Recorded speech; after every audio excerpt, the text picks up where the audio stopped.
الله أكبر الله أكبر الله أكبر سبحان الذي سخر لنا هذا وما كنا له مقرنين وإنا إلى ربنا لمنقلبون আল্লাহ মহান আল্লাহ মহান আল্লাহ মহান অতীব পবিত্র ও মহান আল্লাহ যিনি এটিকে আমাদের নিয়ন্ত্রণাধীন করেছেন, অন্যথায় আমরা একে বশীভূত করতে পারতাম না। আসসালামু আলাইকুম সম্মানিত যাত্রীগণ, বিমান বাংলাদেশ এয়ারলাইন্সের ক্যাপ্টেন নুরুল ইসলাম ও সকল ক্রুদের পক্ষ থেকে আমি flight steward Mushfiqur Rahman PG 611 নম্বর ফ্লাইটে চট্টগ্রামের পথে সবাইকে স্বাগত জানাচ্ছি। 15,000 ফিট উচ্চতায় উড়ে 40 মিনিটে ইনশাআল্লাহ শাহ আমানত আন্তর্জাতিক বিমানবন্দর চট্টগ্রাম পৌঁছাবো।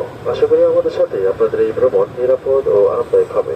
ধন্যবাদ। আসসালামু আলাইকুম respected passengers, on behalf of Biman Bangladesh Airlines, Captain Nurul Islam and our entire crew, this is Flight Steward Mushfiqur Rahman welcoming you all. Our flight number 6112 Chattogram. Our flight time will be 40 minutes from takeoff. We wish you all a safe and pleasant journey with us. Thank you.